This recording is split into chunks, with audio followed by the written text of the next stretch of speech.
Welcome to the Slop Temple. We pray this video helps. In this video, I will explain how to unlock the City of Tears. First, you'll need to make your way to the Fungal Wastes, a vibrant and challenging area. Your primary goal here is to defeat the formidable Mantis Lords, a boss encounter that tests your combat skills. Once victorious, you'll be rewarded with the Mantis Claw, an essential movement ability. This claw allows you to cling to and jump off walls, which is crucial for reaching the city's entrance. After acquiring the Mantis Claw, navigate through the Fungal Wastes towards the City of Tears entrance, which is typically found above the Mantis village. You'll encounter a statue where you must insert the city crest, an item usually obtained after defeating the false knight.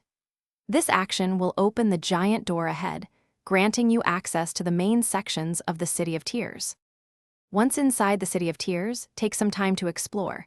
You'll soon find the main fountain in a central plaza. Activating this fountain is a small but satisfying step in restoring the city. More importantly, seek out the city storeroom's stag station. Unlocking this station, which costs 200 geo, provides a vital fast travel point, making future navigation much easier. The City of Tears is vast and holds many secrets, so take your time to explore its various districts and uncover hidden paths.